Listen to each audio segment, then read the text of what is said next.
Un 737 se estrella contra un pequeño turbohélice que hay en una pista de aterrizaje y lo destroza. Fue como estar en medio de una bola de fuego.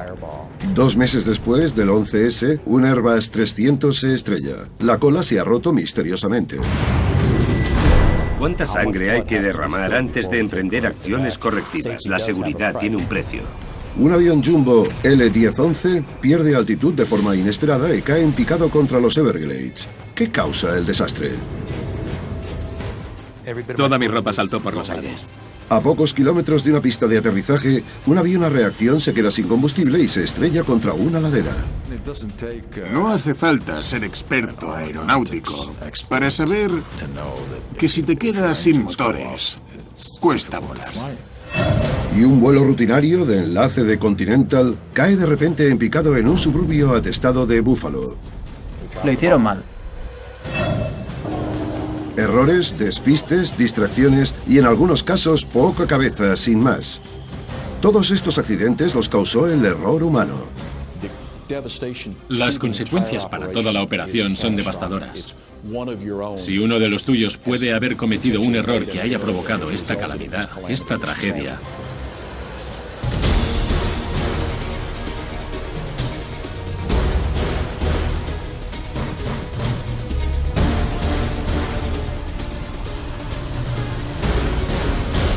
¿Por qué se estrellan los aviones? Error humano. Hay muchas razones por las que se estrellan los aviones. Mal tiempo, complicaciones mecánicas y fallos estructurales. Pero, según un estudio publicado por la AFA, a menudo la causa es un simple error humano. el error humano sale en más o menos el 80% de los accidentes de aviación. Los componentes mecánicos de los aviones los cambias.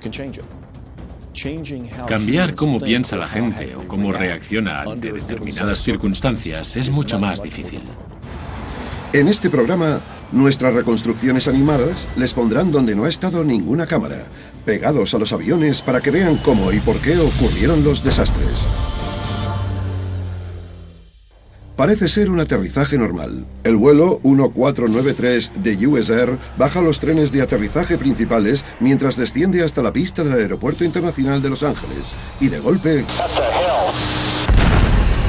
el 737 se estampa contra un turbohélice que está en la misma pista, aplastando del todo al avión más pequeño. La ventana empezó a derretirse.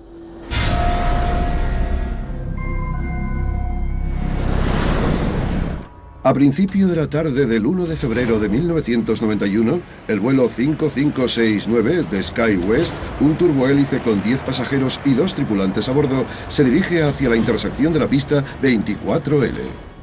Despegar desde la intersección, sobre todo con los turbohélice, era una manera de hacer el vuelo más eficiente y podían salir con mayor rapidez. A las 6:04 de la tarde, una controladora aérea le da permiso al SkyWest para acceder a la pista, pero le aconseja que se mantenga en su posición. En ese momento ocurrió una de las causas principales del accidente.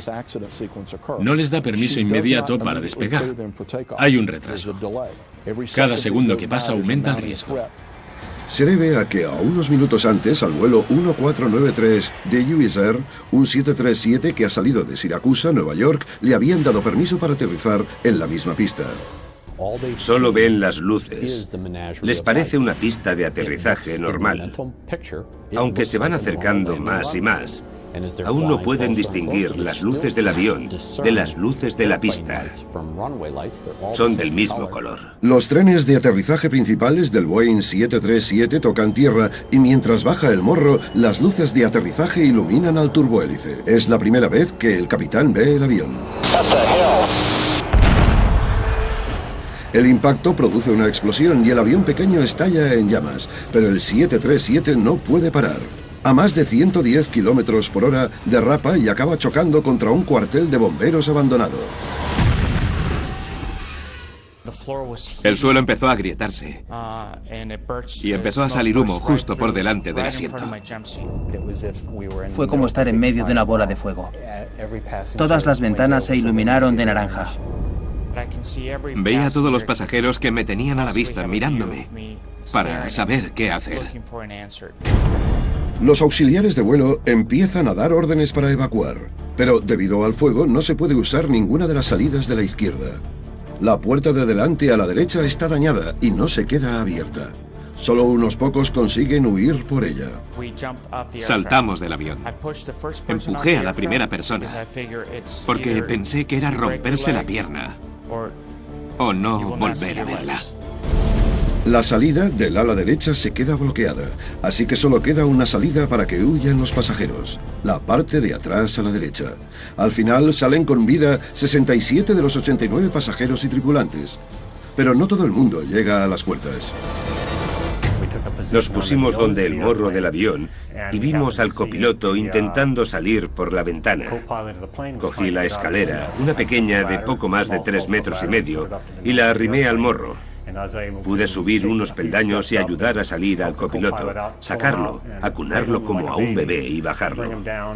Luego lo puse a salvo con otro bombero. El capitán y el auxiliar de vuelo jefe están entre las víctimas. Recuerdo que me sentí muy apenado porque 2 de mi equipo habían muerto y muchos pasajeros. Concentrados en el 737, pocos saben que hay un turbohélice aplastado debajo. El avión está tan retorcido y destrozado que es irreconocible. No hay supervivientes. No supe que le habíamos dado a otro avión hasta que en la terminal nos hicieron el triaje. Les pregunté por la tripulación y me dijeron ¿cuál? A continuación, intentaremos descubrir qué pasó exactamente.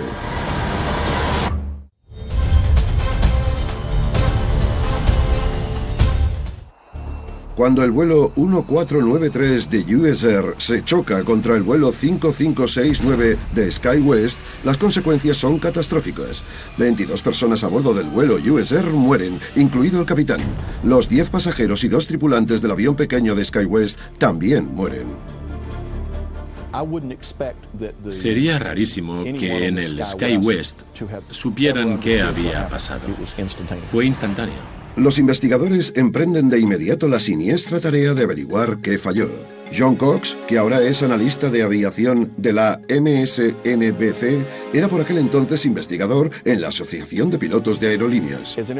Es uno de los accidentes aéreos más duros que he investigado, porque algunos de los cadáveres aún estaban ahí. Estas cosas siempre son una catástrofe. Pero es imprescindible que un grupo de personas hagamos este trabajo para entender qué ha pasado y que no se repita. Aunque la escasa visibilidad de la pista desde la torre y el brillo que les daba de pleno son parte del problema, los investigadores se centran en el control aéreo. Para los controladores aéreos, ser multitarea es parte de la rutina. 0929, vire a la derecha por el 31 y espere. Vale. Dan permisos de aterrizaje, de despegue. Lo de hacer varias cosas a la vez esa tarde no hubiese sido raro. Lo que sí es muy raro es que los controladores no se acordasen de que tienen un avión preparado en la pista. Pero según la Junta Nacional de Seguridad del Transporte es justo lo que pasó. Resulta que a la controladora se le olvidó sin más que el SkyWest estaba en la intersección de la pista. Pasaban cosas que la distrajeron. Luego llegó el 1493. Miró. El final de la pista estaba despejado. Fue un error humano. En las audiencias de la Junta, la controladora, Robin Washer, declara que al principio creyó que había sido un atentado terrorista. El 1493 de US Air pasó el umbral de pista con normalidad. Cuando el avión explotó, supuse que el avión tenía una bomba a bordo que estalló. Entonces Washer se acuerda de que había otro avión en la pista. Fui a control terrestre y dije, mirad si tenéis contacto con el 569. Fui a la supervisora y le dije, creo que con ese se ha chocado el US Air. Era la responsable de garantizar que no se chocase con otros aviones. Pero fracasó. El sonido era casi insoportable. David Kelly, el primer oficial que sobrevive, declara que ni al capitán ni a él les dijeron que había otro avión en la pista. Creíamos que la pista estaba vacía. pero de golpe apareció el avión de la nada. Se apagaron las luces de la cabina y se encendieron las de emergencia. Para el auxiliar de vuelo, Bill Ibarra, que sufrió heridas graves, la audiencia es muy emotiva. Me sentí muy agradecido cuando los pasajeros supervivientes me dieron las gracias por lo que hice.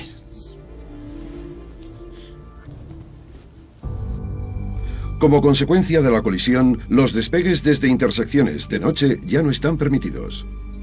Y mientras estén en la pista, a los pilotos se les anima, aunque no se les exige, que les recuerden a control aéreo que están esperando instrucciones. Estos procedimientos se podían haber hecho perfectamente antes del accidente. Se pudo haber evitado sin problemas.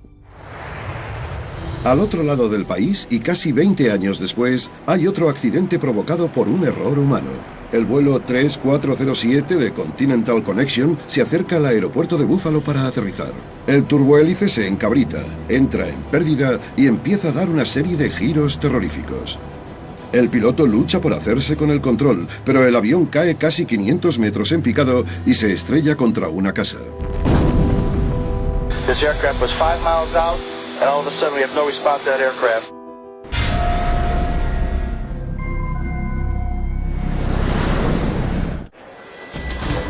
...12 de febrero de 2009. Las tormentas de invierno retrasan 2 horas la salida del vuelo 3407 del Aeropuerto Internacional de Newark, en New Jersey. Una vez despeguen, el vuelo solo tardará 1 hora en llegar a Buffalo. Pero a poco menos de 5.000 metros de la pista, el capitán se ve en apuros. La velocidad era un poco mayor de lo que esperaba e hizo unos ajustes.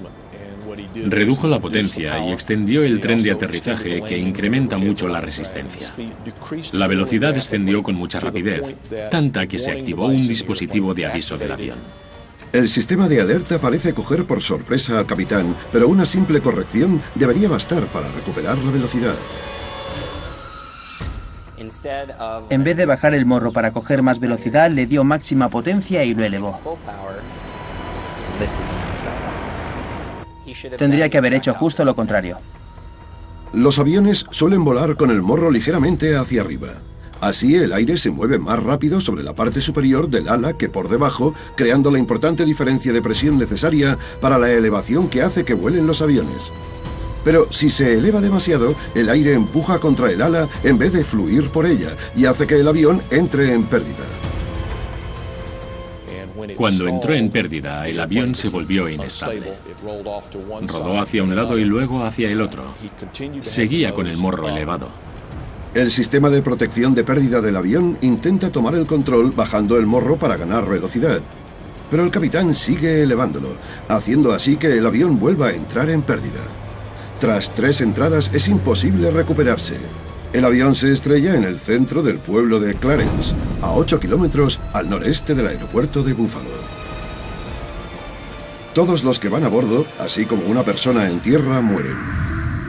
Una de las víctimas es la hija del expiloto de Continental, Mike Loftus. Madeline iba a un partido de reunión. Era un partido del programa femenino de los alumnos de la Universidad del Estado de Buffalo. Puse un momento la tele por la noche para verla. Y entonces vi todas esas llamas y apagué la tele. A continuación, la falta de experiencia desemboca en desastre para un piloto que malinterpreta el avión y las circunstancias.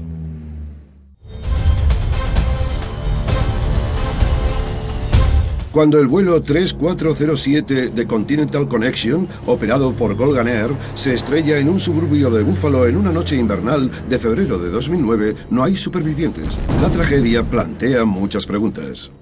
La velocidad disminuyó y tras seguir con lo del morro y los giros, el avión cayó en picado y tuvo un descenso pronunciado del que no se recuperó.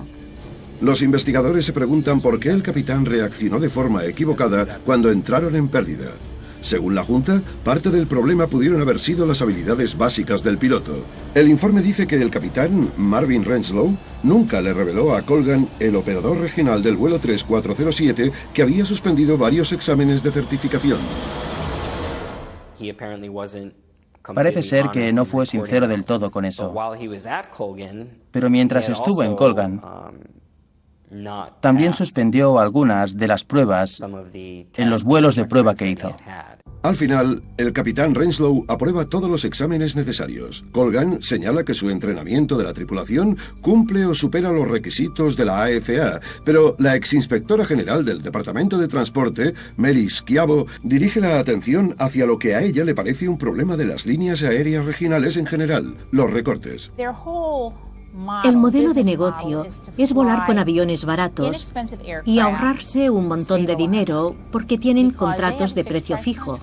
Así que si vuelan con aviones baratos de forma barata, ganan dinero con el contrato. Si los pilotos y los aviones son más caros, no. La Asociación de Aerolíneas Regionales lo niega y le dice a las noticias de la NBC que se centran en la seguridad, la profesionalidad y la fiabilidad del servicio. Aún así, hay diferencia en el sector sobre cuántas horas de vuelo hacen falta para pilotar un avión comercial. Puedes acabar con apenas 350 horas de experiencia. Y lo que pasa es que cuando la gente sale de la escuela de aviación y cumple los requisitos exigidos por el gobierno, pasa a las regionales porque son las que les contratan. Aunque las aerolíneas más importantes suelen pagar más, también exigen que los nuevos contratados tengan como mínimo 1.500 horas de vuelo. La culpa también podría ser del entrenamiento que les dio Colgan a los pilotos sobre el sistema de protección de entrada en pérdida Q400. Aunque cumplía los requisitos de la AFA, parte del entrenamiento fue solo teórico, no práctico. La formación dura 15 minutos y ni los cumplieron. Lo hablaron en la escuela de tierra. Si saltan las alarmas y te quitan la palanca, la reacción natural es cogerla y echarla atrás. Es lo que hizo, porque no lo entrenaron. El informe de la Junta también habla del cansancio de la tripulación. Ni el capitán ni el copiloto pasaron la noche en un hotel o en sus propias camas, sino en una sala de espera, lo que va contra la política de Colgan. Una vez al mando, se saltaron la regla de cabina estéril, lo que pudo haber hecho que se distrajesen. Durante los despegues y las aproximaciones a los aterrizajes, el piloto, el copiloto y toda la tripulación solo pueden hablar del vuelo. Parece que la conversación trivial que llevaban les distrajo el tiempo suficiente para que llegasen al punto preocupante que les hizo reaccionar. El accidente genera tanto debate que en verano de 2010 el presidente Obama firma una ley aprobada por el Congreso que obliga a que los pilotos comerciales tengan un mínimo de 1.500 horas de vuelo. Pero más allá de eso, hay otras medidas de seguridad. Le exigen a la AFA que le dé más importancia al cansancio de los pilotos, que las aerolíneas digan quiénes operan sus vuelos para que la gente ya no pueda comprar un billete de Colgan sin saberlo. Es una ley muy importante. Las empresas les fallaron, no les dieron las herramientas que necesitaban. Eran dos pilotos relativamente sin experiencia. Es lo que hay. 8 años antes hubo otro desastre aéreo sobre Nueva York, causado también por un error humano. Un Airbus A300 despega desde el aeropuerto JFK hacia Santo Domingo, en la República Dominicana. Poco después del despegue, se topa con turbulencias intensas. El avión alabea, se eleva y de repente se le rompe la cola. La nave cae en picado hacia una zona residencial de Queens, en Nueva York. Todos los que iban a bordo tuvieron un viaje espantoso en el último minuto antes de estrellarse. Las 260 personas a bordo mueren, además de 5 personas en tierra. Los investigadores se preguntan cómo y por qué se ha roto la cola del avión.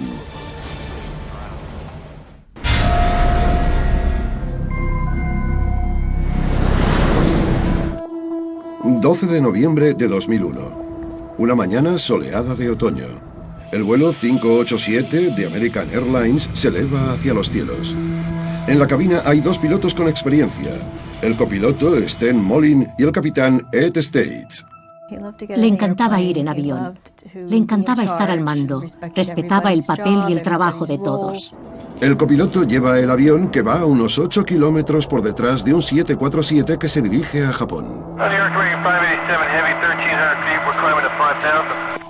Pero como el Airbus se eleva más rápido que el avión delante de él, el vuelo 587 enseguida se mete en la estela del 747, lo que hace que el avión de American Airlines tenga turbulencias. Esto no es raro. Las estelas de los aviones se parecen mucho a las de los barcos. El vehículo crea un desplazamiento en el fluido, en un caso el agua, en este el aire. Esta simulación de la AFA muestra a otro avión metiéndose en turbulencias de la estela. Las puntas de las alas crean lo que se llama estela turbulenta. Es como un cono enorme que sale del extremo del avión de delante. Si el que va detrás lo intercepta, notas como vaivenes. Normalmente dura poco, pero puede haber varios. Es justo lo que pasa con el vuelo 587. Hay dos estelas turbulentas. Aunque el ojo humano no las ve, las hemos representado en la reconstrucción. La primera hace que el avión alabee a la izquierda y el copiloto retoma el rumbo enseguida. Pero 15 segundos después, el avión coge otra estela. Cuando el piloto se metió en la estela turbulenta y el avión empezó a ladear, hizo las correcciones de control de vuelo que consideró necesarias para volver a estabilizar el avión. Pero en vez de estabilizarse, el avión se mueve violentamente en los tres ejes de vuelo. Alabea a izquierda y derecha, va de un lado a otro y sube y baja. Entonces ocurre lo impensable, se rompe la cola. El avión alabea a la izquierda y se desploma en el barrio residencial de Bell Harbor, en Queens.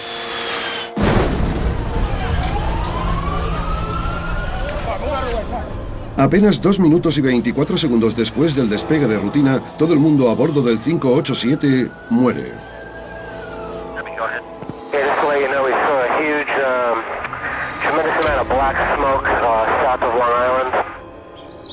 La mujer del capitán Ed States, Mary, está en casa cuando se entera de que ha habido un accidente en Long Island y se pone en contacto con American Airlines. Hablé con uno de los pilotos jefe de Nueva York. No fue la mejor manera de decírmelo, pero pregunté que si Ed era el piloto y me dijeron que sí. Son unas pérdidas terribles, una situación espantosa en un barrio residencial.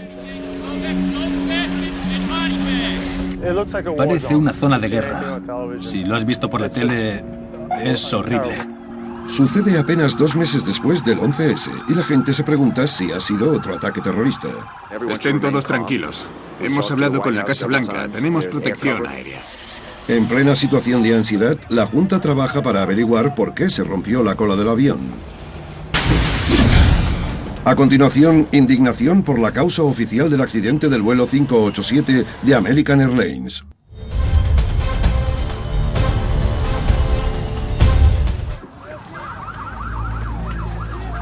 Cuando en noviembre de 2001 se estrella el vuelo 587 de American Airlines, en una zona residencial de Queens, las heridas del 11S todavía están muy recientes. La industria estaba recuperándose. Había caído el tráfico. La gente tenía sus reservas. En 40 años que llevo en la industria, jamás había visto un periodo semejante. El avión, el motor cayó. 2 meses después del ataque, cae otro avión. Al principio se cree que ha sido un atentado. Hemos puesto la ciudad en alerta, así que hemos cerrado algunas cosas para asegurarnos de que descubrimos qué ha pasado. La exinspectora general del Departamento de Transporte, Mary Schiavo, siguió la investigación. Ese es lo primero que pensaron todos, pero había unas cuantas pistas. Salieron a la luz enseguida, no fue porque... Estaba la registradora de voz de la cabina. Luego encontraron parte del avión que se separó de la propia nave. O sea, se supo enseguida, porque las partes de los aviones no tienen que caerse. Cuando se descarta el terrorismo como causa, los investigadores se centran en por qué se rompió la cola. La Junta tarda más de 2 años en publicar los descubrimientos. Según el informe, la causa del accidente fue la separación de la cola o el estabilizador debido al uso excesivo de los pedales del timón direccional por parte del primer oficial. Toda la aleta vertical, o sea, el estabilizador vertical y el timón direccional, se separaron del fuselaje y el avión dejó de ser controlable. Normalmente los pilotos solo usan unos controles llamados alerones y disruptores de vuelo para que el avión alabee hasta estabilizarse. Son paneles que están en las alas. El copiloto los usa, pero también el timón. Este es el panel del estabilizador vertical o la cola. Mueve el avión de lado a lado. El timón se maneja moviendo dos pedales del suelo de la cabina, hacia adelante o hacia atrás. Su reacción y el abuso del timón durante el encuentro generaron fuerzas lo bastante fuertes como para romper la aleta vertical. El analista de aviación de la MSNBC, John Cox, está satisfecho con los descubrimientos, pero el informe resulta polémico para el asesor de seguridad aérea, Greg Feith, que cree que hay que llevar a cabo un análisis más riguroso. Es fácil decir que el piloto se pasó. La pregunta es ¿por qué? Y a día de hoy todavía no se sabe. En la audiencia pública, la Junta identificó 11 sucesos anteriores con cargas semejantes donde los estabilizadores verticales, por suerte, no se separaron. Hay una tendencia, unos precedentes, un historial.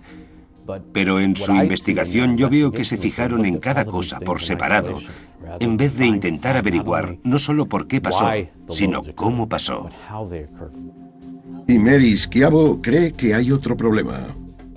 En las investigaciones de accidentes tienen que depender de los fabricantes y ahí está el problema. Tuvieron que decirle a Airbus, «Hey Airbus, ¿qué ha pasado con tu avión?»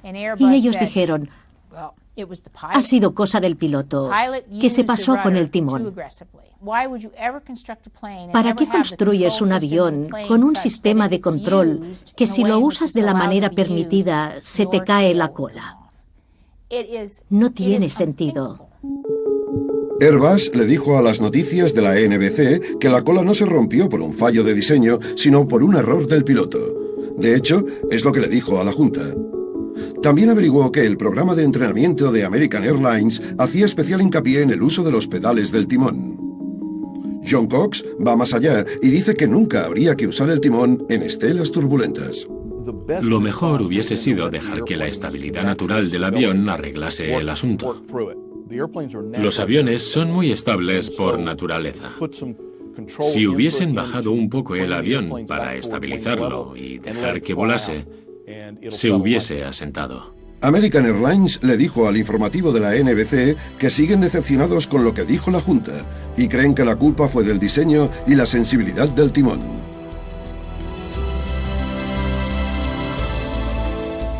Una década después del accidente, el informe no ha cambiado, pero en agosto de 2010 la Junta empezó a reexaminar incidentes parecidos e instó a las agencias a que se fijasen mejor en el diseño del timón.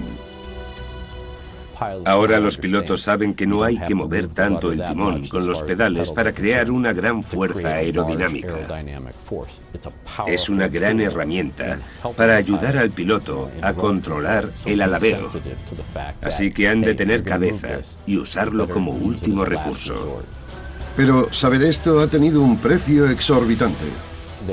En el sector de la aviación se dice, ¿cuánta sangre hay que derramar antes de emprender acciones correctivas? La seguridad tiene un precio. A continuación, un avión se estrella contra los Everglades sin previo aviso. La cola volcó y entonces el suelo se partió y me caí.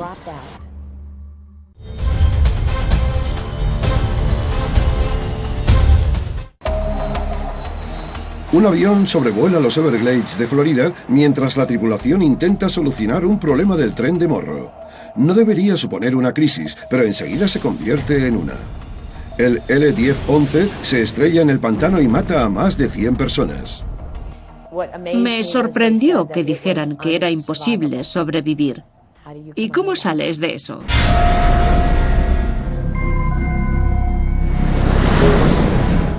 29 de diciembre de 1972. El vuelo 401 de Eastern Airlines está en la última etapa de su vuelo desde el JFK hasta el Aeropuerto Internacional de Miami. A bordo van 163 pasajeros y 13 tripulantes. Ron y Lily Infantino se han casado 20 días antes y vuelven de luna de miel. Era un vuelo perfecto, tranquilo y relajado. La noche estaba muy oscura. El L-10-11 está a solo 8 kilómetros de la pista cuando el piloto extiende los trenes de aterrizaje. Las luces verdes indican que los trenes principales están fuera, pero la del tren del Morro sigue apagada. No indicaba que el tren del Morro estuviese extendido o no. No indicaba en qué posición estaba. Por eso interrumpieron el acercamiento y le dijeron a control aéreo que necesitaban tiempo para solucionar un problema técnico. Sin saber lo que pasa en la cabina, la azafata Beverly Raposa nota que el avión se aleja del aeropuerto. No me preocupé porque esas cosas pasan. Teníamos teléfonos en cada asiento de los auxiliares por si pasaba algo. En caso de problema, el piloto nos hubiese llamado. Para identificar el problema, el L-10-11 sube a 610 metros y se dirige al oeste, hacia los Everglades. El capitán activa el piloto automático. Todos queremos encontrar soluciones. Es natural, somos humanos. Queremos cumplir la misión. La tripulación sospecha que solo falla la bombilla. El copiloto empieza a cambiarla, pero no consigue meter la nueva. Estuvo peleándose con la bombilla varios minutos. El capitán le dijo al ingeniero de vuelo que bajase por si podía ver una guía de alineación que hay en el tren de Morro, que puede verse por una ventanita que hay bajo la cabina de vuelo. Pero está demasiado oscuro para ver, mientras el capitán y el copiloto siguen peleándose con la bombilla. Aquí empieza la naturaleza traicionera del error humano. Lo ideal es que alguien se centre exclusivamente en vigilar el piloto automático. Pero como al primer oficial le estaba costando tanto lo de la bombilla, el capitán comprensiblemente le quiso ayudar. Y entonces el piloto automático se quedó sin vigilancia. La tripulación no sabe que el avión está descendiendo lentamente de 610 metros a 274. Entonces la torre de control les dice: ¿Cómo vais, Eastern? El primer oficial se da cuenta de que a la altitud le pasa algo. Responde: seguimos a 610, ¿no? El capitán mira y dice: ¿qué ha pasado con la altitud? Y empiezan a tomar medidas. Pero ya es tarde. Los motores rugieron y chocamos. Entonces todo explotó. Hubo una enorme bola de fuego. El avión se hace pedazos. Los restos se esparcen por una zona muy grande. Yo estaba en la cola y esa sección se rompió. Empezamos a girar más de 450 metros. Al final, la cola volcó y entonces el suelo se partió y me caí. En el pantano, Raposa sigue con el cinturón de seguridad puesto mientras le cae combustible encima. Hay un silencio sepulcral. Al principio grité: ¡que alguien me ayude! Pero no oía a nadie y empecé a pensar: ¡madre de Dios, igual soy la única superviviente! Pero no está sola. Nunca he estado tan a oscuras en toda mi vida. Estaba oscurísimo. Solo podías notar que tenías a alguien delante si le olías el aliento. Si no, ni te enterabas. El pasajero Ron Infantino es uno de los 75 pasajeros y tripulantes que sobrevivió de milagro. Está hasta el cuello de agua de pantano. Toda mi ropa saltó por los aires. Solo me quedaron las gomas de los calcetines. Creí que era una pesadilla. No me lo creía. Estaba en shock. Y claro, mi mujer fue la última vez que la vi. No volví a verla. En realidad, Lily, la mujer de Ron, sobrevive al impacto, pero se queda inconsciente y se ahoga boca abajo en el agua. El capitán y el copiloto, así como otras 98 personas, también mueren. ¿Qué es lo último que recuerda? No me acuerdo de nada. Pero la azafata, Patricia McQuick, logra sobrevivir. Seguía en el asiento, encima de los restos. No podía salir. No llevaba zapatos. Parte del uniforme salió volando y yo estaba atada. Los investigadores federales llevarán a cabo una investigación pública del accidente del Jumbo de Eastern Airlines cerca del aeropuerto de Miami. ¿Pero qué provocó que el avión se estrellase? El misterio es por qué el piloto automático no pudo mantener la altitud. Resulta que no fue un fallo mecánico, sino un error humano. Según el informe de la Junta, cuando el capitán se inclina para ayudar con la bombilla del indicador del tren de aterrizaje, le da a la columna de control, apagando el piloto automático. Suena el aviso, pero nadie se da cuenta. La tripulación no solo no actuó, es que ni lo oyeron. Y si lo oyeron, no se dieron cuenta de su relevancia. Fue un fiasco, porque todos se centraron en la bombilla. Para ahondar aún más en la tragedia, los investigadores descubren que el tren de Morro había estado extendido todo el rato. Hay que decir que los aviones también pueden aterrizar de manera segura con solo el tren principal, así, pero los expertos en aviación afirman que la tripulación siguió el procedimiento correcto.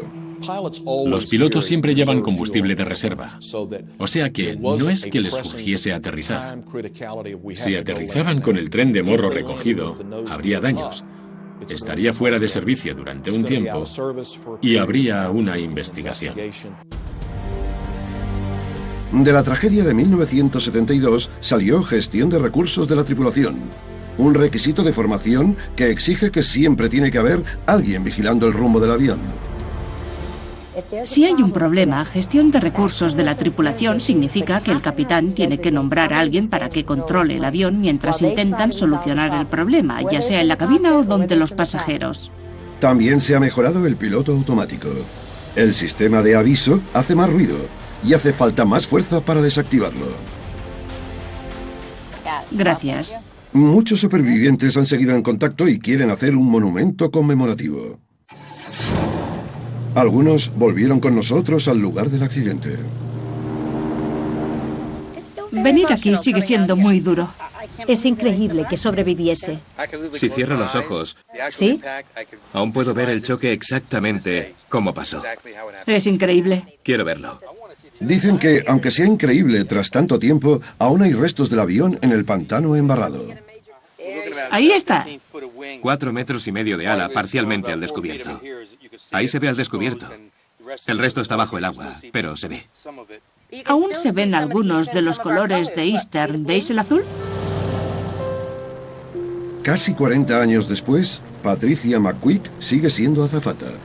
Ron Infantino volvió a casarse y Beverly Raposa sigue volando a menudo por cuestiones de trabajo, pero no se olvidan del accidente. Estaban tan distraídos con la bombilla que nadie pilotaba el avión. ¿Te lo imaginas? A continuación, un avión colombiano se estrella misteriosamente a pocos kilómetros de su destino.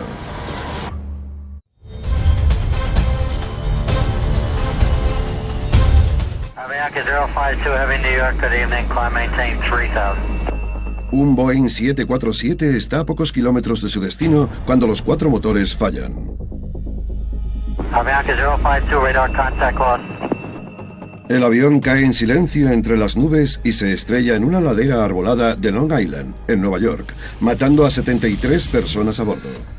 No hay fallos mecánicos, ni problemas estructurales. Resulta que sencillamente el avión se quedó sin combustible. Pero ¿cómo pudo pasar un error tan garrafal?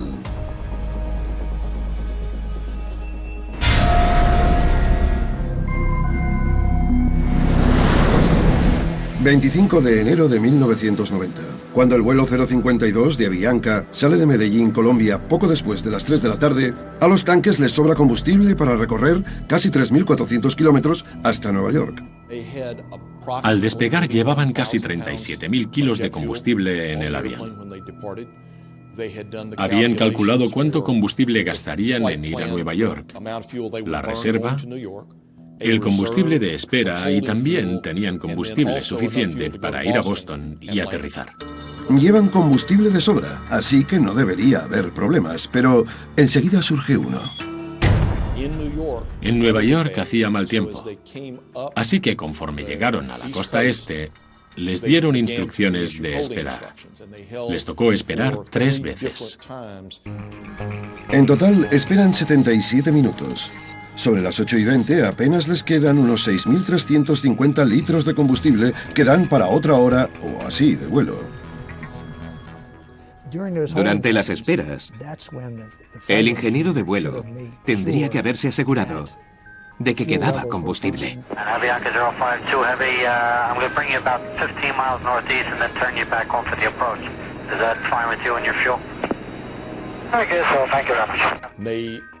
Le preguntaron a control aéreo cuánto iban a tardar.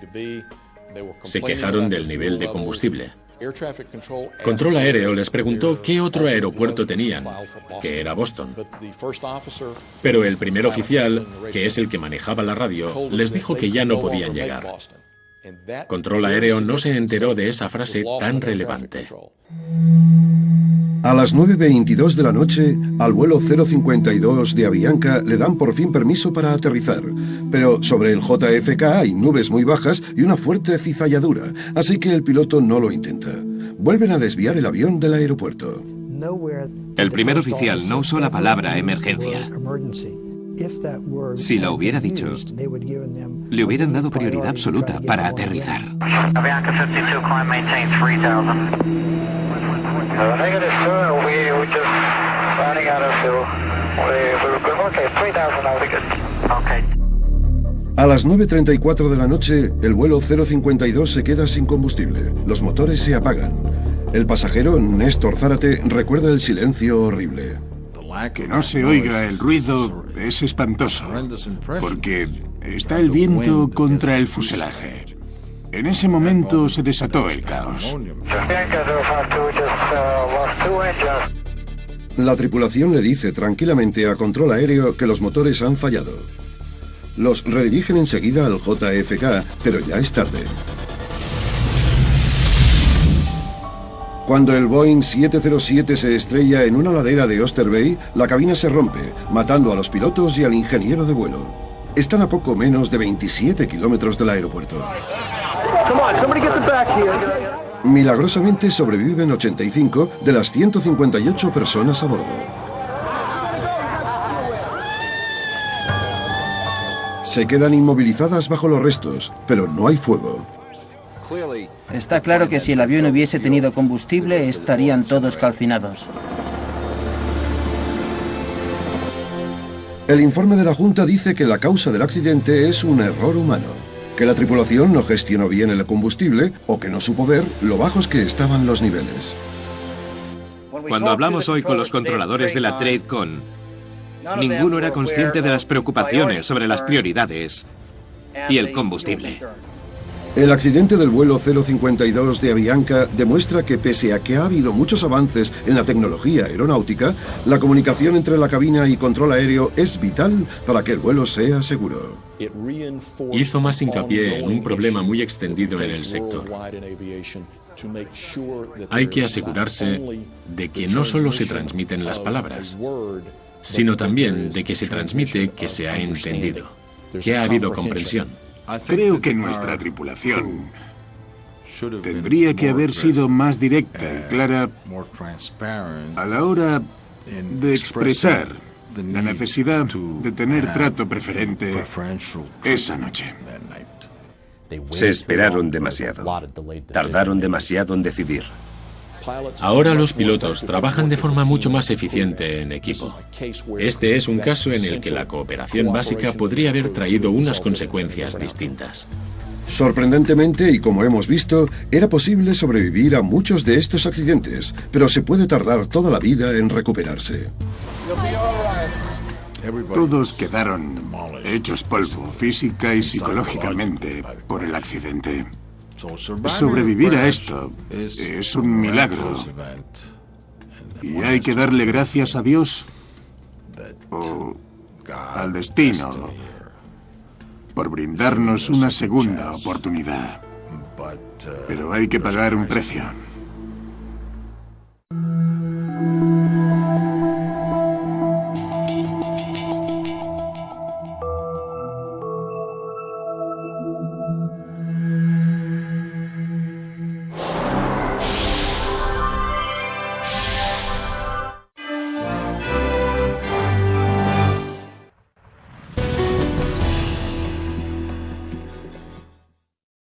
organizadores no se acordasen de que tienen un avión preparado en la pista. Pero según la Junta Nacional de Seguridad del Transporte es justo lo que pasó. Resulta que a la controladora se le olvidó sin más que el SkyWest estaba en la intersección de la pista. Pasaban cosas que la distrajeron. Luego llegó el 1493. Miró. El final de la pista estaba despejado. Fue un error humano. En las audiencias de la Junta, la controladora, Robin Washer, declara que al principio creyó que había sido un atentado terrorista. El 1493 de US Air pasó el umbral de pista con normalidad. Cuando el avión explotó, supuse que el avión tenía una bomba a bordo que estalló. Entonces Washer se acuerda de que había otro avión en la pista. Fui a control terrestre y dije, mirad si tenéis contacto con el 569. Fui a la supervisora y le dije, creo que con ese se ha chocado el US Air. Era la responsable de garantizar que no se chocase con otros aviones. Pero fracasó. El sonido era casi insoportable. David Kelly, el primer oficial que sobrevive, declara que ni al capitán ni a él les dijeron que había otro avión en la pista. Creíamos que la pista estaba vacía, pero de golpe apareció el avión de la nada. Se apagaron las luces de la cabina y se encendieron las de emergencia. Para el auxiliar de vuelo, Bill Ibarra, que sufrió heridas graves, la audiencia es muy emotiva. Me sentí muy agradecido cuando los pasajeros supervivientes me dieron las gracias por lo que hice.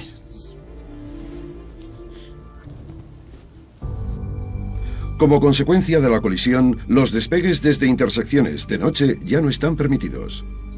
Y mientras estén en la pista, a los pilotos se les anima, aunque no se les exige, que les recuerden a control aéreo que están esperando instrucciones. Estos procedimientos se podían haber hecho perfectamente antes del accidente. Se pudo haber evitado sin problemas.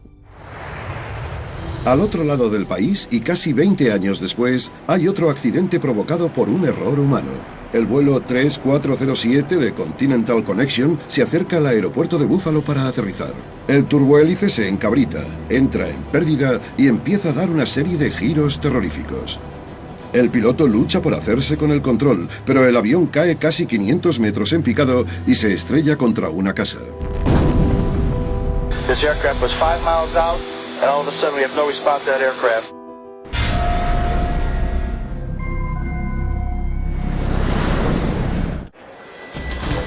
...12 de febrero de 2009. Las tormentas de invierno retrasan 2 horas la salida del vuelo 3407 del Aeropuerto Internacional de Newark, en New Jersey. Una vez despeguen, el vuelo solo tardará 1 hora en llegar a Buffalo. Pero a poco menos de 5.000 metros de la pista, el capitán se ve en apuros. La velocidad era un poco mayor de lo que esperaba e hizo unos ajustes. Redujo la potencia y extendió el tren de aterrizaje, que incrementa mucho la resistencia. La velocidad descendió con mucha rapidez, tanta que se activó un dispositivo de aviso del avión. El sistema de alerta parece coger por sorpresa al capitán, pero una simple corrección debería bastar para recuperar la velocidad.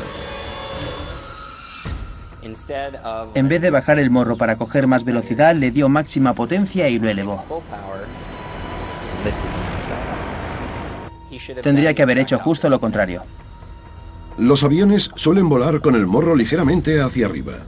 Así el aire se mueve más rápido sobre la parte superior del ala que por debajo, creando la importante diferencia de presión necesaria para la elevación que hace que vuelen los aviones. Pero si se eleva demasiado, un 737 se estrella contra un pequeño turbohélice que hay en una pista de aterrizaje y lo destroza. Fue como estar en medio de una bola de fuego. 2 meses después del 11S, un Airbus 300 se estrella. La cola se ha roto misteriosamente. ¿Cuánta sangre hay que derramar antes de emprender acciones correctivas? La seguridad tiene un precio. Un avión jumbo L-1011 pierde altitud de forma inesperada y cae en picado contra los Everglades. ¿Qué causa el desastre? Toda mi ropa saltó por los aires. A pocos kilómetros de una pista de aterrizaje, un avión a reacción se queda sin combustible y se estrella contra una ladera. No hace falta ser experto aeronáutico para saber que si te quedas sin motores, cuesta volar. Y un vuelo rutinario de enlace de Continental cae de repente en picado en un suburbio atestado de Buffalo. Lo hicieron mal. Errores, despistes, distracciones y en algunos casos poca cabeza, sin más. Todos estos accidentes los causó el error humano. Las consecuencias para toda la operación son devastadoras. Si uno de los tuyos puede haber cometido un error que haya provocado esta calamidad, esta tragedia,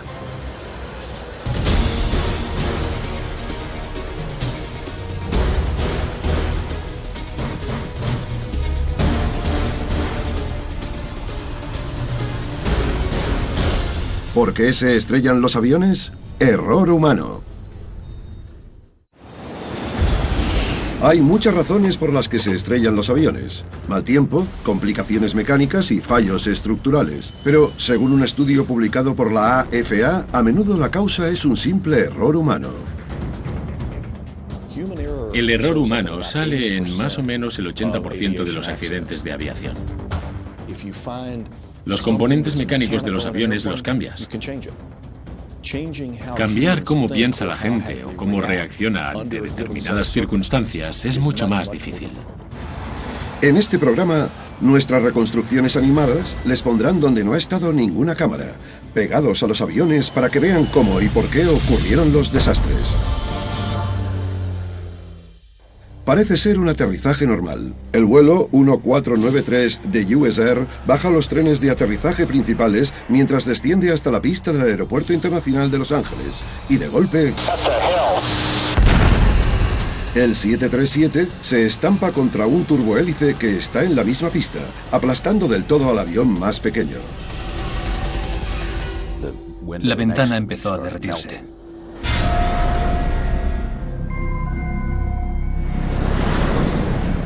A principio de la tarde del 1 de febrero de 1991, el vuelo 5569 de SkyWest, un turbohélice con 10 pasajeros y 2 tripulantes a bordo, se dirige hacia la intersección de la pista 24L.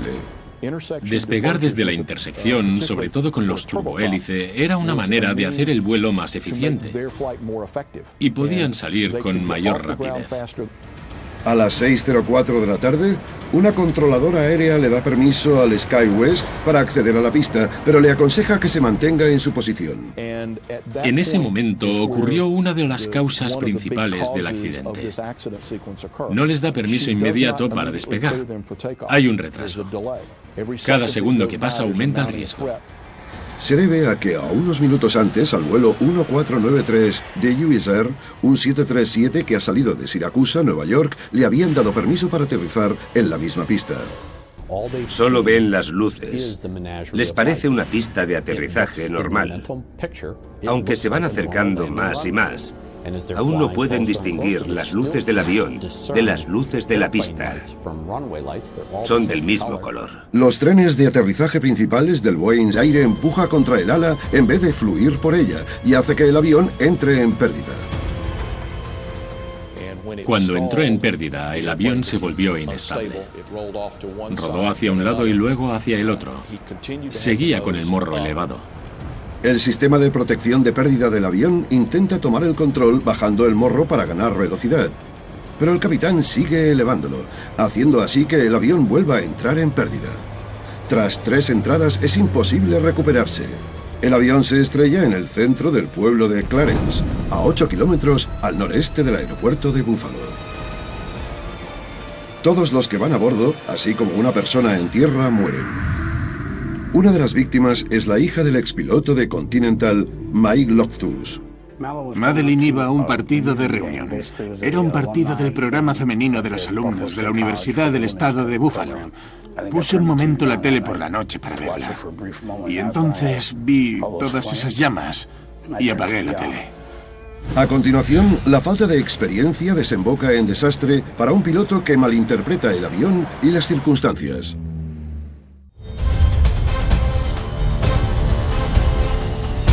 Cuando el vuelo 3407 de Continental Connection, operado por Colgan Air, se estrella en un suburbio de Buffalo en una noche invernal de febrero de 2009, no hay supervivientes. La tragedia plantea muchas preguntas. La velocidad disminuyó y tras seguir con lo del morro y los giros, el avión cayó en picado y tuvo un descenso pronunciado del que no se recuperó. Los investigadores se preguntan por qué el capitán reaccionó de forma equivocada cuando entraron en pérdida. Según la Junta, parte del problema pudieron haber sido las habilidades básicas del piloto. El informe dice que el capitán, Marvin Renslow, nunca le reveló a Colgan, el operador regional del vuelo 3407, que había suspendido varios exámenes de certificación. Parece ser que no fue sincero del todo con eso. Pero mientras estuvo en Colgan, también suspendió algunas de las pruebas en los vuelos de prueba que hizo. Al final, el capitán Renslow aprueba todos los exámenes necesarios. Colgan señala que su entrenamiento de la tripulación cumple o supera los requisitos de la AFA, pero la exinspectora general del Departamento de Transporte, Mary Schiavo, dirige la atención hacia lo que a ella le parece un problema de las líneas aéreas regionales en general, los recortes. El modelo de negocio es volar con aviones baratos y ahorrarse un montón de dinero porque tienen contratos de precio fijo. Así que si vuelan con aviones baratos de forma barata, ganan dinero con el contrato. Si los pilotos y los aviones son más caros, no. La Asociación de Aerolíneas Regionales lo niega y le dice a las noticias de la NBC que se centran en la seguridad, la profesionalidad y la fiabilidad del servicio.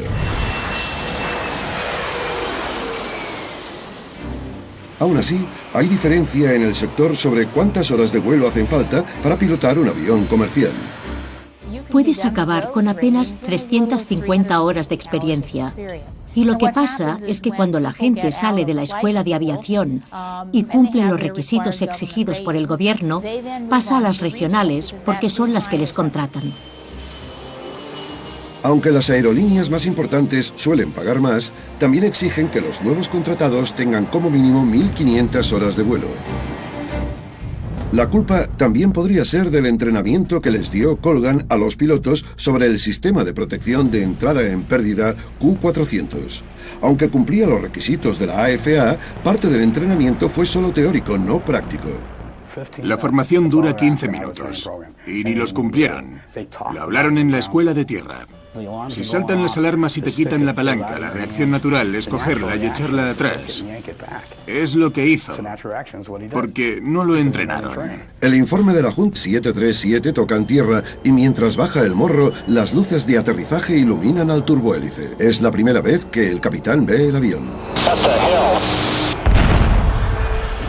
El impacto produce una explosión y el avión pequeño estalla en llamas, pero el 737 no puede parar. A más de 110 kilómetros por hora derrapa y acaba chocando contra un cuartel de bomberos abandonado.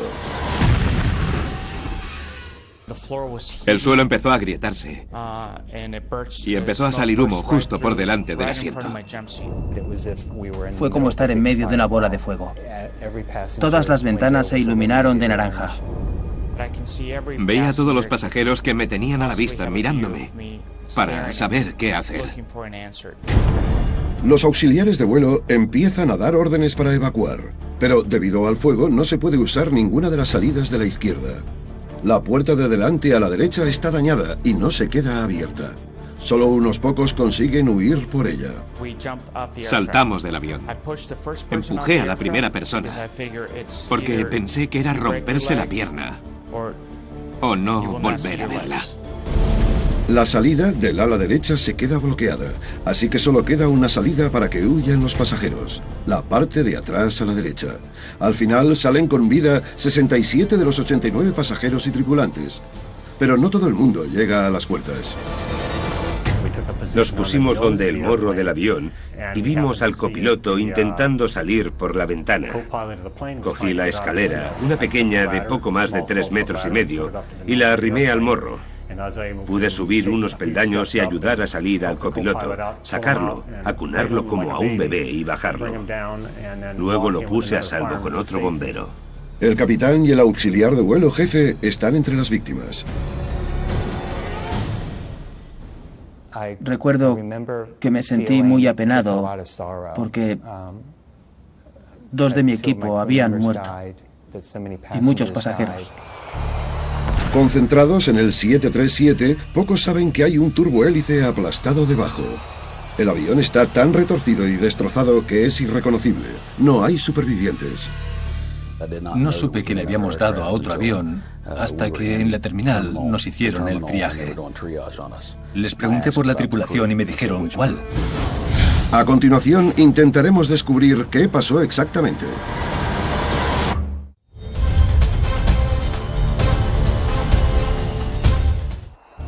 Cuando el vuelo 1493 de US Air se choca contra el vuelo 5569 de SkyWest, las consecuencias son catastróficas. 22 personas a bordo del vuelo US Air mueren, incluido el capitán. Los 10 pasajeros y 2 tripulantes del avión pequeño de SkyWest también mueren. Sería rarísimo que en el SkyWest supieran qué había pasado. Fue instantáneo. Los investigadores emprenden de inmediato la siniestra tarea de averiguar qué falló. John Cox, que ahora es analista de aviación de la MSNBC, era por aquel entonces investigador en la Asociación de Pilotos de Aerolíneas. Es uno de los accidentes aéreos más duros que he investigado, porque algunos de los cadáveres aún estaban ahí. Estas cosas siempre son una catástrofe. Pero es imprescindible que un grupo de personas hagamos este trabajo para entender qué ha pasado y que no se repita. Aunque la escasa visibilidad de la pista desde la torre y el brillo que les daba de pleno son parte del problema, los investigadores se centran en el control aéreo. Para los controladores aéreos, ser multitarea es parte de la rutina. 0929, vire a la derecha por el 31 y espere. Vale. Dan permisos de aterrizaje, de despegue. Lo de hacer varias cosas a la vez esa tarde no hubiese sido raro. Lo que sí es muy raro es que los controladores... También habla del cansancio de la tripulación. Ni el capitán ni el copiloto pasaron la noche en un hotel o en sus propias camas, sino en una sala de espera, lo que va contra la política de Colgan. Una vez al mando, se saltaron la regla de cabina estéril, lo que pudo haber hecho que se distrajesen. Durante los despegues y las aproximaciones a los aterrizajes, el piloto, el copiloto y toda la tripulación solo pueden hablar del vuelo. Parece que la conversación trivial que llevaban les distrajo el tiempo suficiente para que llegasen al punto preocupante que les hizo reaccionar. El accidente genera tanto debate que en verano de 2010 el presidente Obama firma una ley aprobada por el Congreso que obliga a que los pilotos comerciales tengan un mínimo de 1.500 horas de vuelo. Pero más allá de eso, hay otras medidas de seguridad. Le exigen a la AFA que le dé más importancia al cansancio de los pilotos, que las aerolíneas digan quiénes operan sus vuelos para que la gente ya no pueda comprar un billete de Colgan sin saberlo. Es una ley muy importante. Las empresas les fallaron, no les dieron las herramientas que necesitaban. Eran 2 pilotos relativamente sin experiencia. Es lo que hay. 8 años antes hubo otro desastre aéreo sobre Nueva York, causado también por un error humano. Un Airbus A300 despega desde el aeropuerto JFK hacia Santo Domingo, en la República Dominicana. Poco después del despegue, se topa con turbulencias intensas. El avión alabea, se eleva y de repente se le rompe la cola. La nave cae en picado hacia una zona residencial de Queens, en Nueva York. Todos los que iban a bordo tuvieron un viaje espantoso en el último minuto antes de estrellarse. Las 260 personas a bordo mueren, además de 5 personas en tierra. Los investigadores se preguntan cómo y por qué se ha roto la cola del avión.